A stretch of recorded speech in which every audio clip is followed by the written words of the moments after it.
नमस्कार, इंकलाब TV channel में आपका स्वागत है।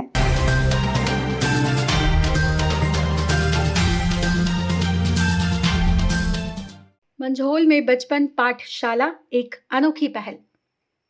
सुदूर गांव मोहल्लों में विद्यालय की पहुंच से दूर होते जा रहे बच्चों को बुनियादी शिक्षा की जरूरत महसूस हो रही है। मूलभूत सुविधाओं से वंचित भूमिहीन और भवनहीन विद्यालयों को बड़े विद्यालयों में शिफ्ट किए जाने की वजह से नौनिहालों के सामने बुनियादी शिक्षा की जरूरत खतरे में पड़ती दिखाई दे रही है। इस खतरे को भांपते हुए और बुनियादी जरूरतों को पूरा करने के लिए मंझोल पंचायत के गाड़ा पोखर पर इलाके के कुछ उत्साही नौजवानों ने एक बेहतरीन पहल करते हुए एक नई पहल दी है, जिसका नाम है बचपन पाठशाला। मंझोल गांव के आखिरी छोर पर स्थित गाड़ा पोखर के समीप समाज के कमजोर वर्ग के लोगों को निःशुल्क शिक्षा देने के लिए बचपन पाठशाला की टीम ने एक उदाहरण पेश किया है। इस बचपन पाठशाला को एक सादे समारोह में बेगूसराय के जिला शिक्षा पदाधिकारी रजनीकांत प्रवीण ने फीता काट कर इसका शुभारंभ किया।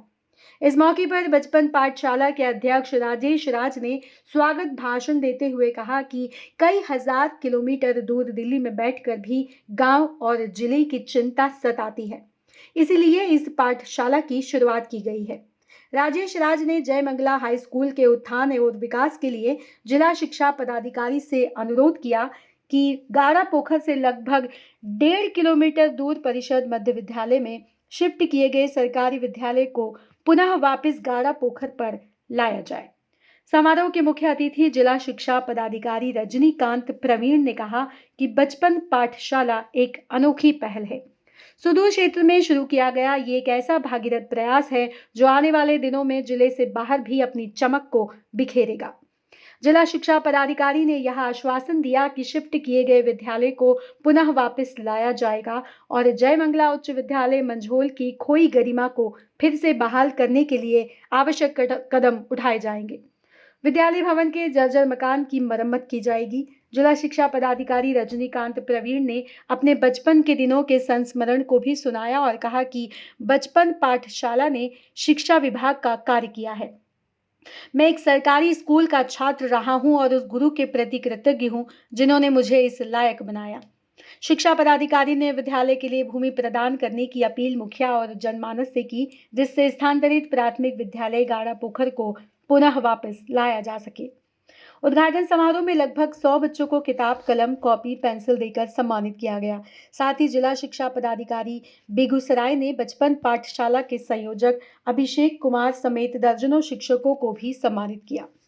समारोह को गुरुकुल भारद्वाज बेगूसराय के डायरेक्टर शिव प्रकाश भारद्वाज, मंझोल पंचायत 2 के मुखिया विकेश कुमार, मंझोल पंचायत 4 के मुखिया राजेश, पूर्व मुखिया कुमार अनिल, समाज सेवी गंगा सदा, दिल्ली में IT मैनेजर मनीष कुमार, गणपति भारती, राज तिवारी, अभिषेक कुमार आदि ने संबोधित किया।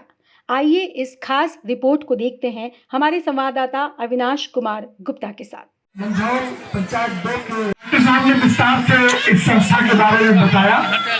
काफी दिनों से मेरे मन में ये भाव चल रहा था कि जयमंगला घर में जो महादलित बच्चे हैं उनके लिए भी पढ़ाई लिखाई का काम शुरू किया जाए। हालांकि वहाँ विद्यालय है, बाकी इसके मेरे मन में ये भाव आ रहा था कि वहाँ पर भी हम कुछ एडिशनल काम कर सकते हैं और ये फिर कारवा जयमंगला माँ की धरती से निकलेगा तो ये कारवा फिर आगे बढ़ चलेगा। इसी बीच में कई मित्रों से चर्चा हुई और अभिषेक ने कहा कि भैया गाड़ा पोखर पर जो है वो सामुदायिक भवन है, वो बिल्कुल पड़ा हुआ है और पहले स्कूल उसमें चलता था, लेकिन अब जो है स्कूल शिफ्ट हो गया है वहाँ पर परिषद मध्य विद्यालय में और वहाँ जो आसपास काफी आबादी है, बच्चे हैं। मुझे लगता है कि जो समाज के गरीब लोग हैं, जो कमजोर तबके के लोग हैं, उनके लिए कुछ करना चाहिए। मैंने अभिषेक को फोन पर दिल्ली से कहा कि बिल्कुल मैं आ रहा हूँ एक हफ्ते में घर और हम लोग उसको चॉक आउट कर लेते हैं कि कैसे उसको किया जाए। और फोन पे ये बातचीत हुई और मात्र 3-4 दिनों में ये कार्यक्रम जो है वो परवान चढ़ गया। और अभिषेक हमारे गांव का एक होनहार, बहुत ही उत्साही नौजवान है जो बेगूसराय में एकलव्य डिफेंस एकेडमी चलाते हैं। मंझोल में भी एक कोचिंग इंस्टीट्यूट उन्होंने शुरू की है और तमाम शिक्षकों को अभिषेक ने कोऑर्डिनेट किया है कि जिनका कोचिंग संस्थान चल रहा हो या फिर वैसे शिक्षक जो किसी न किसी संस्था से जुड़े हुए हैं, दिखाई का काम यहाँ पर चलेगा। काफी लोग जो है इसमें बढ़ चढ़ कर, जैसे ही फेसबुक पर इसको डाला गया, बहुत सारे लोगों ने अप्रिशिएट किया और काफी लोग जो है वो आगे आए। डॉक्टर साहब राहुल जी ने सबसे पहले कहा कि हम जो भी इंफ्रास्ट्रक्चर इसमें उपलब्ध कराना होगा, ब्लैक बोर्ड, मार्कर और जो चीजें हैं वो सब हम उपलब्ध करा देंगे। बड़ी बैठने के लिए बच्चों की जो व्यवस्था है, कई लोगों ने खुद से इनिशिएटिव लेकर के कि शुरू करिए और जो इसमें कॉपी कलम कोर्स की कोई दिक्कत नहीं होगी, कैसे चलेगा स्कूल, ये हम सब लोगों की जिम्मेदारी है। और मुझे 4 के मुखिया है, सामाजिक गतिविधियों में उनकी काफी रुचि रहती है, हमेशा सहयोग करते हैं वो। तो मुझे लगता है कि हमारे गांव में जो तमाम लोग जो शैक्षणिक गतिविधियों से जुड़े हुए हैं, सामाजिक कार्यों में जो रुचि रखने वाले लोग हैं, उन तमाम लोगों का सहयोग इस विद्यालय को मिलेगा। और कारवा जब निकल पड़ा है तो मुझे लगता है कि इस कारवा को आगे बढ़ने से अब कोई रोक नहीं सकेगा, क्योंकि इतने लोग, इतने सभी लोग जुड़ गए हैं, इतने नौजवान लोग जुड़ गए हैं। बाजार से देखिए दिवाकर हैं और लोग हैं, जो तमाम लोग कहीं न कहीं ये मन में सपना पाल कर यहाँ आए हैं कि दौरा पोखर का जो ये इलाका है, यहाँ पर महादलित लोग भी थोड़ी दूर पर रहते हैं। तो यहाँ पर जो समाज के गरीब लोग हैं, उनके लिए, चाहे वो किसी जाति धर्म बिरादरी से ताल्लुक रखते हैं, जिनको जरूरत होगी वो यहाँ पर पढ़ने के लिए आ सकते हैं। और सिर्फ यहाँ के लोग ही नहीं, हम सब लोग अगर इसका थोड़ा थोड़ा प्रचार करें, गांव के अन्य हिस्सों में भी, गांव मोहल्ले में अगल बगल के पड़ोस के जो बच्चे हैं जिनके पास पढ़ाई की सुविधा उपलब्ध नहीं हो, हम उनको भी यहाँ बुला करके शिक्षा दान देने का काम कर सकते हैं, उनको पढ़ा सकते हैं। तो बस तमाम लोगों से यही गुजारिश है कि बस थोड़ा थोड़ा एक पत्थर जो है वो तबीयत से उछाली गई है, उस पत्थर को आसमान में जो है और कुलाचे भरकर आगे ले जाना है, उसको जमीन पर गिरने नहीं देना है। इसके लिए आप तमाम लोगों से आग्रह है, निवेदन है और बहुत अभिनंदन, बहुत स्वागत। डीओ साहब से कल शाम में 5 बजे मेरी बात हुई और एक बार कहने के बाद उन्होंने कहा कि हाँ पटना जाना है लेकिन आपके कार्यक्रम में जरूर आऊंगा। तो उनका खास तौर पर अभिनंदन है, स्वागत है। हृदय की गहराइयों से आपने इतने कम समय में वक्त दिया आने के लिए, नहीं तो हमें अतिथि से मनोहार करना पड़ता है। इस कार्यक्रम में शामिल आने के लिए उन्हें कई बार खुशामद करनी होती है कि भाई आ जाइए, लेकिन इन्होंने कोई मनोहार नहीं कराया, कोई खुशामद नहीं करवाई और तुरंत आने के लिए तैयार हो गए। तो मुझे लगता है कि बिना विलंब किए हुए आप सबों का एक बार फिर स्वागत, अभिनंदन। और रामधारी सिंह दिनकर की ये भूमि है बेगूसराय, और मुझे लगता है कि साहित्य से जुड़े हुए लोग हैं। डॉक्टर साहब कविता भी लिखते हैं, डॉक्टर साहब की साहित्य भी बहुत अच्छी है और तमाम लोग यहाँ बैठे हैं, तमाम लोगों को आप सुनना चाहेंगे। और जो मित्र कुछ बोलना चाहे अपनी तरफ से, गणपति यहाँ बैठे हैं, वो भी शिक्षक है पेशे से, वो भी पढ़ाते हैं। जयशंकर जी हमारा नायक ये है, तो मैं समझता हूँ कि आप लोग अपने नायक को पहचान लीजिए कि ये अभिषेक। तो मैं आग्रह करता हूँ, मेरे ख्याल से बहुत सारे लोग हैं, हम सबों की कुछ मान्यता है। और जिस गुरुजी ने मुझे यह अंगूठी पहनाया, उन्होंने कहा कि आप भोजन दान करते हैं, बहुत अच्छी बात है, हम सब करते हैं भोजन दान। कोई उत्सव होता है हम भोज करते हैं।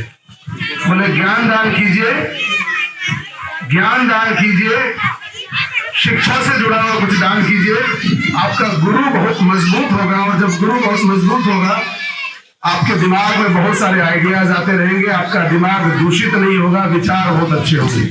तो मेरे ख्याल से डॉक्टर साहब की सफलता के पीछे भी यह बहुत बड़ा कारण है।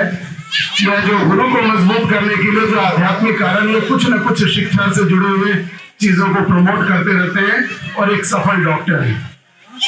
यह जो आप सामान देख रहे हैं और ये हमारा समाज करता रहा है, बीच में हम लोग कहीं इधर उधर भटक गए, क्योंकि जिस गुरुकुल को मैं चला रहा हूँ, एक मैं एग्जाम्पल भी देता हूँ, आप अखबार में पढ़े होंगे, मेरे ख्याल से 7-8 दिन पहले की खबर है।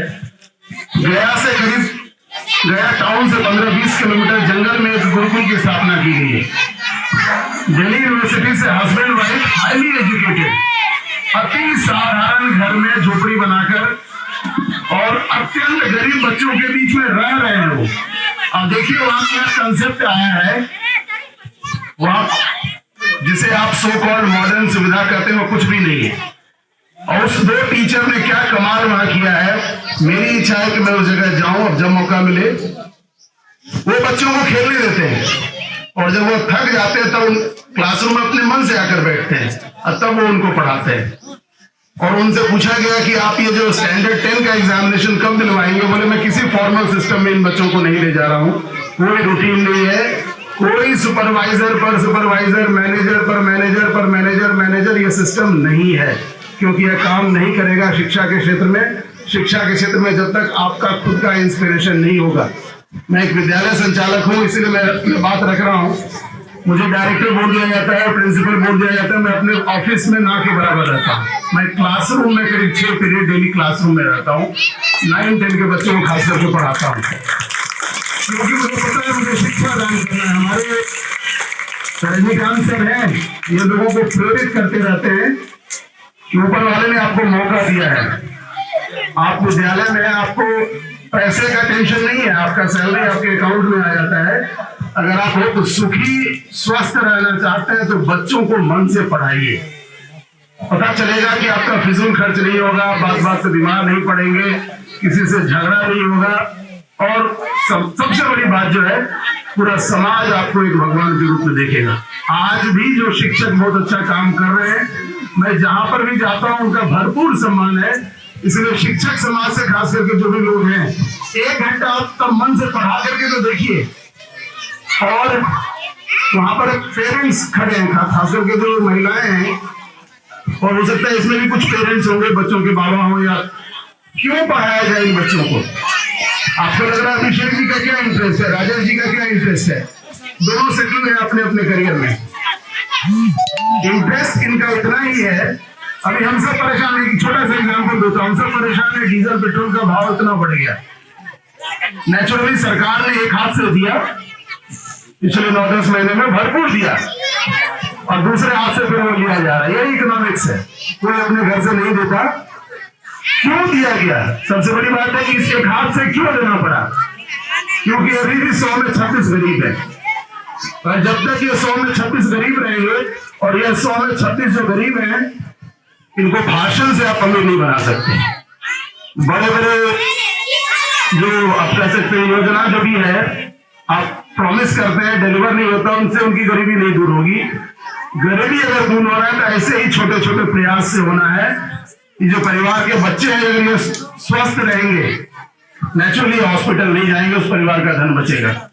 ये बच्चे अगर अस्वस्थ रहेंगे, हॉस्पिटल आप भेजेंगे, आपको लगता है मेरा क्या गया, सदर अस्पताल में तो इनका इलाज चल रहा है, उसका खर्च कौन दे रहा है, टैक्स पेयर दे रहे हैं, और आप दे रहे हैं। ये बच्चे जैसे जैसे स्वस्थ हो, स्वस्थ रहने के लिए सबसे इंपॉर्टेंट है इनका शिक्षित होना। अभी मैं एक रोटी इंकलाब टीवी चैनल यदि आपको पसंद आता है तो इसे लाइक कीजिए, कमेंट कीजिए और सब्सक्राइब करना ना भूलिए।